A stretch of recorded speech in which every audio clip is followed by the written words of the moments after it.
안녕하세요. 백두산 금융연구소의 백두산입니다. 9월 21일 수요일 아침 9시 12분입니다. 어젯밤 미국 증시는 하락 마감을 했습니다. 겉으로 딱히 이렇게 이 엄청난 악재 이런 게 나온 거는 없습니다. 겉으로 보이는 그런 재료는 없었어요. FOMC 회의가 오늘 저녁이다 보니까 이제 워낙 중요한 이벤트고 하니까 시장은 모두 FOMC에 주목을 하면서 딱히 뭐 다른 악재를 뭐 갖다 붙이고 그런 모습은 일단 없었습니다. 근데 이제 그럼에도 불구하고 무슨 재료가 있긴 있었어요. 좀 설명을 좀 드려보자면 일단은 어제 그 유럽에서 이제 안 좋은 일들이 두 가지가 있었던 건데 하나는 이제 독일 물가지표가 충격적으로 나왔다는 거.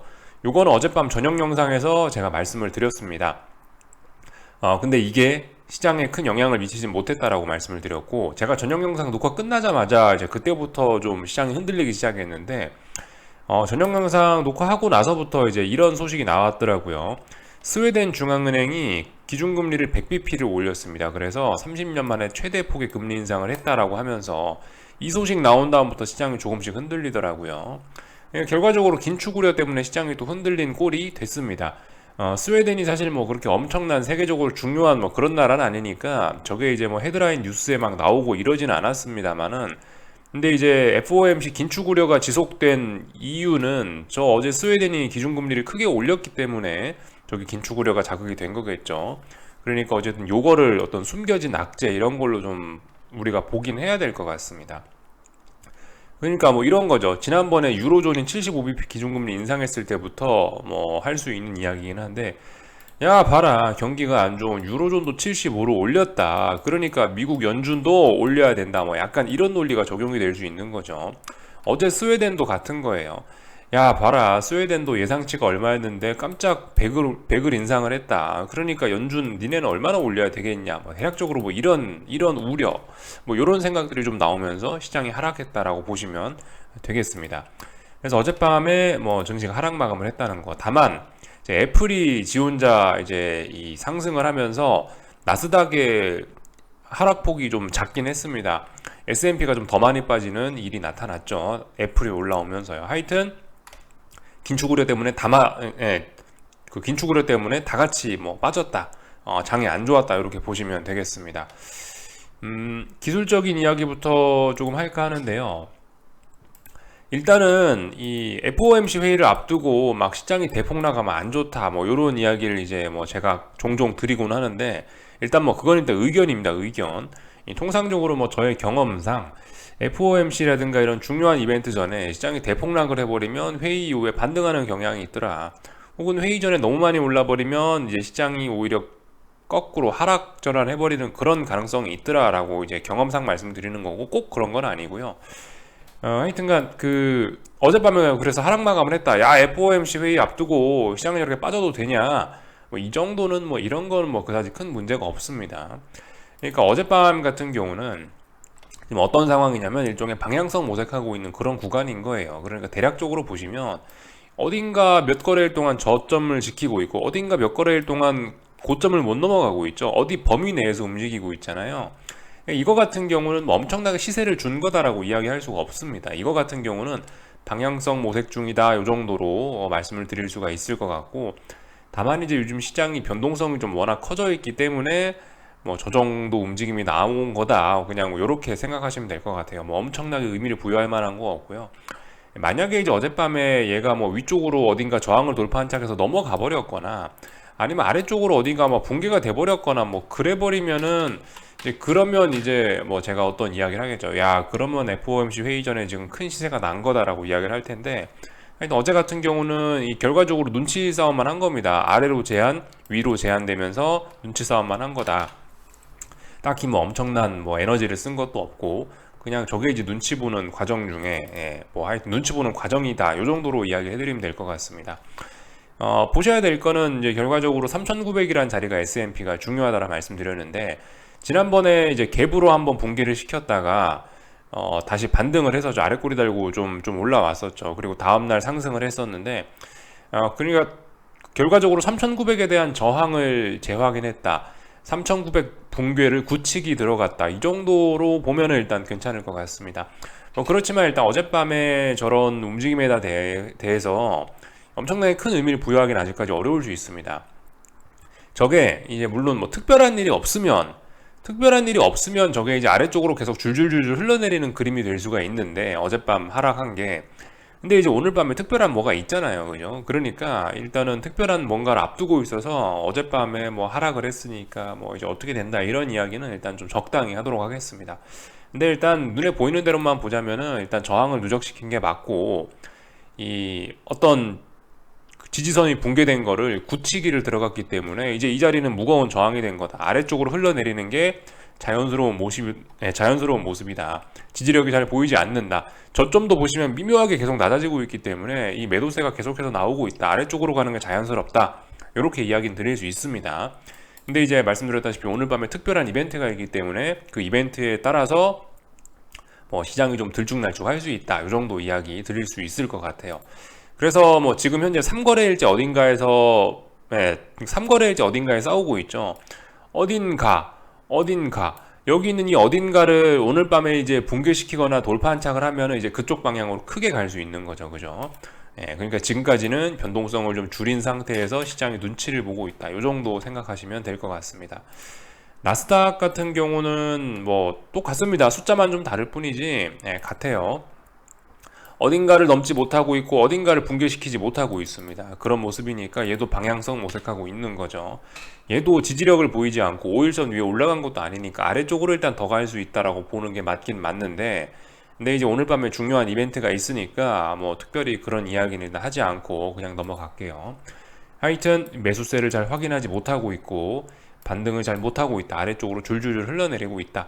반등할 수도 있는 그런 때였는데, 사실 어젯밤 같은 경우는 그러니까 이 전일 양봉을 기준으로 해서 좀 매수세를 보여줄 수도 있었던 날이긴 했는데 하락을 한 거죠. 그러니까 일단은 굉장히 시장 분위기는 좀 안 좋아질 수 있다. 이렇게 생각하시면은 딱 적당할 것 같아요.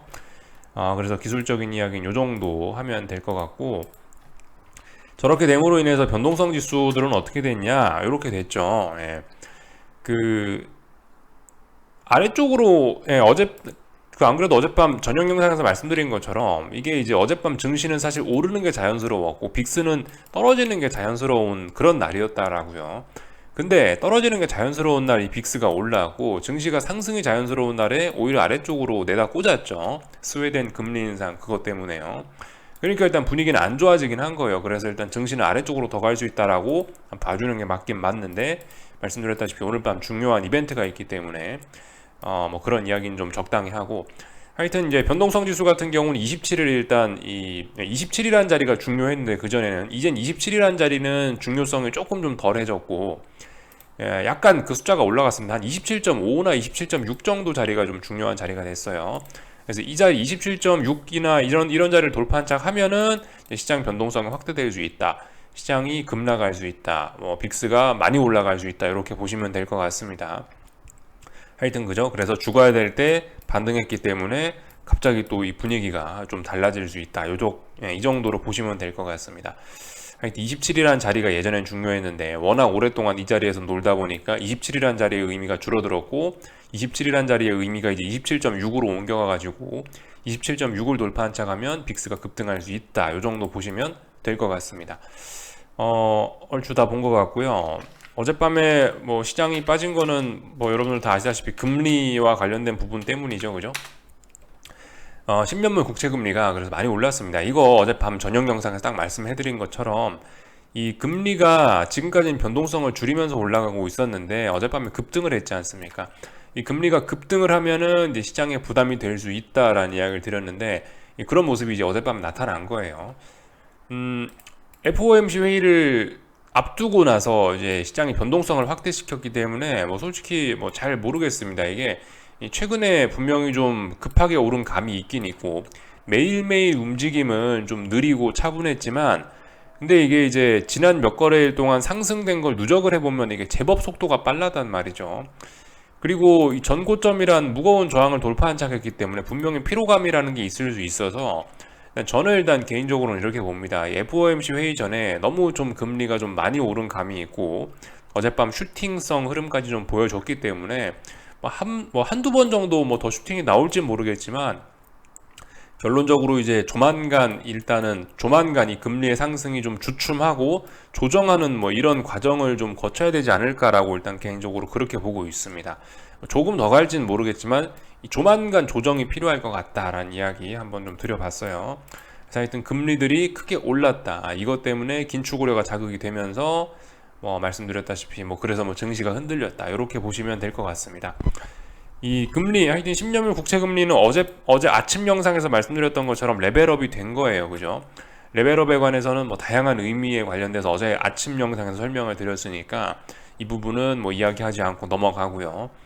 금리가 이제 크게 올랐다. 야, 미국도 이제 금리 많이 올릴 수 있다라는 기대감이 올라가고 있으니까 자연스럽게 달러 인덱스도 뭐 급등하고 있다라는 거 살펴보실 수가 있겠고, 그래서 어젯밤 같은 경우는 지난 한 4, 5거래일 동안 넘지 못했던 무거운 저항을 돌파한착을 했습니다. 어떤 금리 인상, 뭐 큰 금리 인상에 대한 기대감으로 스웨덴도 저만큼 올렸는데 미국도 그만큼 올릴 수 있겠거니 뭐 대략적으로 이런 기대감으로 보시다시피 지난 몇 거래일 동안 만들어놨던 이 저항을 한 번에 돌파한착하면서 이렇게 강력한 모습을 보여줬죠. 이런 양봉을 보면서 이렇게 뭐 다중고점형이 만들어진다 이런 이야기를 할 수는 어려울 겁니다. 이런 이야기 하기는 어려울 거예요. 그래서 어제 양봉으로 인해서 얘도 이 위기에서 벗어났다. 달러가 죽을 수 있는 그런 위기였는데 달러가 계속 이렇게 살아나는 그런 계기를 어젯밤에 좀 제공을 해줬습니다. 근데 일단 뭐 FOMC 회의 지금 직전이기 때문에 뭐 일단 뭐 금리라든가 뭐 달러라든가 주식시장의 움직임들에 대해서 뭐 그다지 큰 이야기를 할 만한 건 없을 것 같고 그냥 이제 가볍게 이야기하고 넘어가면 될 것 같고요. 뭐 하여튼 이런 점들 때문에 어젯밤 증시가 흔들렸다. 아, 결과적으로 달러가 강하니까 증시가 흔들렸다. 뭐 이렇게 보셔도 괜찮을 것 같습니다. 다른 거 원자재들도 당연히 흔들렸겠죠. 달러가 어젯밤에 대놓고 강했으니까 원자재들이 원자재들이 강했을 리가 없다고요. 약했겠죠. 천연가스 같은 경우 계속 말씀드리지만 중요한 지지선 테스트를 계속해서 하고 있습니다. 그래서 이게 아직까지 방향성 고민 중이니까 매수 잡으시고 싶으신 분들은 지지선 부근이니까 솔직히 매수 잡아볼 수 있는 근거가 있는 거예요. 그렇다고 해서 이게 지금 붕괴될 가능성도 충분히 있기 때문에 이 위에서부터 매도 포지션 쌓아오신 분들은 당연히 이거 청산하지 않고 지금은 계속 일단 홀딩하면서 지켜볼 때긴 하죠. 아무튼 이 계속 달러가 강해진다면 얘도 결과적으로 뭐 내려올 수밖에 없을 것 같긴 한데 하여튼 이 싸움 결과 잘 보자고요. 아직까지 방향성이 정해진 건 아니니까 9.3 넘어간 거 아니고 이 아래에 있는 7.6짜리 붕괴시킨 거 아니니까 계속 방향성 고민하고 있는 그런 상황입니다. 요 정도 보면은 될 것 같고요. 그죠? 어젯밤 말씀드렸다시피 뭐 다른 원자재들 다 하락했다고요. 그죠? 달러 올랐으니까 구리도 떨어지고 국제유가도 떨어지고 해서 다 같이 하락 추세가 잘 진행되고 있다. 요 정도로 보시면 될 것 같습니다. 유로화 같은 경우는 이렇게 보시다시피 달러가 올랐으니까 급락을 하면서 이 중요한 어떤 지지선 자리가 중요한 저항 자리가 있었는데 여기 전저점 자리, 이 자리가 페리티에 해당하는 그런 자리인데 그 자리에 대한 저항 다시 한번 확인하면서 이 반등이 쉽지가 않다라는 거를 다시 한번 보여줬습니다. 그래서 하여튼 뭐 저런 점들 때문에 어제 증시가 하락했구나 보시면 될 것 같고요. 하여튼 오늘 밤 중요하겠죠, 그죠? 오늘 밤 중요할 것 같은데 일단 삼성전자라든가 이런 한국 증시는 오늘 뭐 미리 일찌감치 좀 빠지고 있는 측면이 있습니다. 그러니까 어젯밤 미국 증시 같은 경우는 제가 1% 빠졌더라도 이건 변동성 확대한 거 아니고 이거는 뭐 별거 아니다라고 말씀을 드렸는데 삼성전자 같은 경우는 이런 거는 이제 얼마 빠지지는 않더라도 근데 다소 지금 좀 변동성이 확대되는 것이긴 합니다. 왜냐하면 중요한 지지선 붕괴시켰으니까 이 아래쪽으로 지금 강력하게 힘이 나오고 있는 겁니다. 그러니까 오늘 하루 정도는 여기 56,000원짜리 혹은 55,900원 이런 자리에서 좀 버텨주면서 내일 움직여도 괜찮았을 수 있는데 오늘 이제 좀 성급하게 회의 앞두고 오늘 성급하게 미리 이제 힘을 빵 터트린 거죠. 근데 어쩔 수 없는 거예요, 그죠? 뭐 워낙 힘이 약했으니까 미국에서 찬바람 불어오니까 그냥 아래쪽으로 그냥 꼬꾸라진 거죠. 그래서 삼성전자 같은 경우 지금 이제 이 어떤 중요한 이벤트도 나오기 전에 벌써 뭐 방향성이 벌써 결정이 돼가지고 레벨 다운이 되고 있다라는 거 보실 수가 있겠고 사실상 이건 뭐 그냥 계속 하락 추세 진행되는 거죠. 당연히 이 자리에 대한 지지력 이런 이야기 할 수 없는 거고 아래쪽으로 잘 가고 있습니다. 이제는 56,000원, 57,000원이 매우 무거운 어떤 저항이 돼버려가지고 아래쪽으로 계속 빠진다 보시면 될 것 같고요. 레벨 다운 그죠? 코스피로 치면은 뭐 300이 붕괴됐다 뭐 이런 식으로 봐도 괜찮을 것 같습니다. 아래쪽으로 계속 줄줄줄 빠진다, 지지력 없다 보시면 될 것 같고, 이제 하여튼 개인 투자자분들이 이런 상황에서 흔히 하는 생각이, 야 저렇게 빠졌으니까 이제 눌림시 매수다 혹은 뭐 저점 매수다, 가치 투자를 생각하면 지금 삼성전자가, 야 이게 본래 가치에서 이렇게나 많이 떨어졌다, 본래 가치가 이만큼 되는데 야 저렇게나 많이 떨어졌고 단기간으로 이렇게 많이 빠졌으니까 대폭 나가고 있으니까 이런 거는 매수해야 되는 거 아니냐 생각할 수 있는데, 근데 말씀드렸다시피 이게, 그죠, 이 매수세가 보여야 뭘 매수를 하는 거죠. 지금 매수세 안 보이잖아요, 그죠? 그리고 이게 뭐 어디까지 갈지도 모르고 이런 거라서 하여튼 추세 무섭기 때문에, 하여튼 중요한 건 그거예요. 이 우리가 뭐 상방을 보든 하방을 보든 그거 좀 생각하셨으면 좋겠습니다. 우리는 이게 일단 뭐 그 돈 벌라고 하는 게 아니다. 뭐 제가 이런 이야기 계속 드리죠. 돈 쫓아가지 말자라는 이야기를 드리긴 하는데요. 근데 이제 현실적으로 이제 돈 벌라고 주식하는 건 맞긴 맞습니다. 그래서 이제 돈을 최대한 많이 벌려고, 나는 이 수익률을 극대화하기 위해서 저점을 잡으려 그러고, 하방 보시는 분들은 꼭 이 고점을 잡으려 그래요. 고점 잡아갖고 여기서 인버스 사야지, 저점 잡아서 여기서 이 주식 매수해야지, 이런 생각들 많이 하시단 말입니다, 개인들이. 근데 이제 잘 생각해 보셔야 되는 게, 이게 이제 그 우리가 뭐 고점을 잡으려고 하면 안 되고 저점 잡으려고 하면 안 돼요, 그죠? 우리는 뭐 특정 포인트에서 딱 이런 걸 잡아서 뭘 먹겠다라는 생각보다는 추세를 먹겠다라는 생각으로 이런 식으로 고점과 고점이 올라가면 그럼 이제 상승 추세인가 보다 하고 위쪽으로 볼 수 있는 거고, 아래쪽으로 계속 고점과 고점, 저점과 저점이 낮아지면 추세가 아래쪽으로 가는구나 하고 이 추세를 먹는 거지, 우리는 지금 고점을 잡는 게임 혹은 저점을 잡는 그런 게임을 하고 있는 것이 아닙니다, 그죠? 물론 이런 과정이 짜릿하긴 해요. 이런 재미가 있긴 있는 건데, 근데 말씀드렸다시피 이거는 그냥 이제 재미에 해당하는 부분인 거고, 실제적으로 이거 잡으려고 노력하다 보면 굉장히 이제 인생이 좀 피곤해지는 경우가 많이 있습니다. 그러니까 하여튼 뭐 양봉이 나온 다음에 매수를 이야기하고 음봉이 나온 다음에 이제 매도를 이야기하는 게 맞을 것 같아요.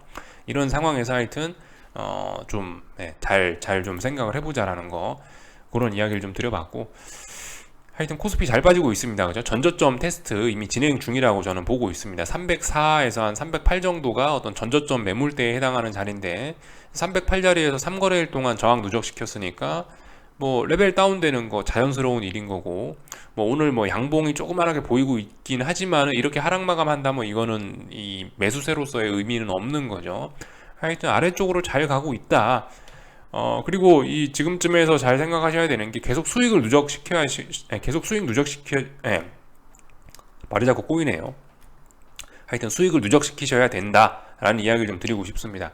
이게 계속 뭐 주식이 떨어져 갖고 내 계좌가 까이면 무서워요. 그러니까 이제 뭐 이런 거는 뭐 무섭다라는 게 이해가 되는데, 돈 버는 건 무서운 게 아니잖아요, 그죠? 지금 계좌에 자꾸 수익이 쌓여가고 있는데, 뭐 굳이 자꾸 이게 수익이 어디까지 커질지도 모르는데 뭐 굳이 자꾸 나의 수익을 굳히기를 들어가려 그러냐고요, 그죠?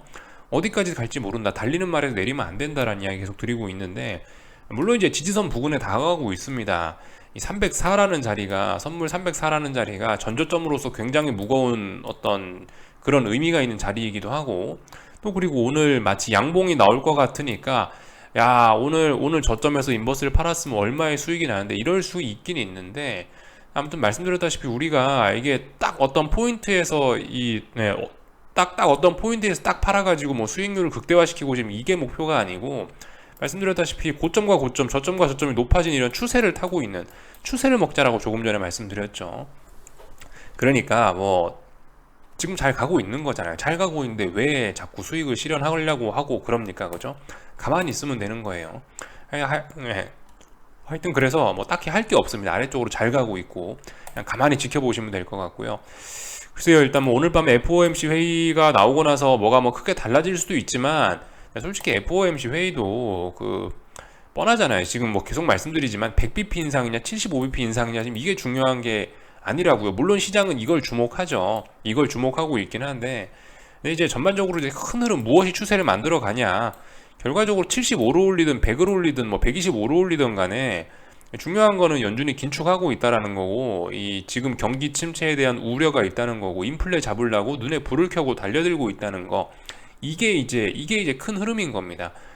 물론 이제 이게 단기적인 흐름으로 중요하죠. 50을 올리냐, 75를 올리냐, 100을 올리냐가 중요하긴 한데 이런 건 사실 그 어느 정도 좀 마이너한, 좀 디테일한 그런 문제인 거고 말씀드렸다시피 큰 추세는 그대로 잘 가고 있는 거예요. 그죠? 고인플레이션, 그로 인한 강력한 긴축. 하지만 신흥국은 긴축을 못 하고 있고 그로 인한 달러 강세. 뭐 이런 것들이 나타나고 그게 어떤 핵심적인 흐름이니까 그런 흐름만 좀 지켜보시는 게 좋지 않을까 싶습니다. 그래서 일단 여기까지 할게요. 궁금한 거 리플 남겨주시고 오늘 저녁에 뵙도록 하겠습니다. 여기서 마치겠습니다.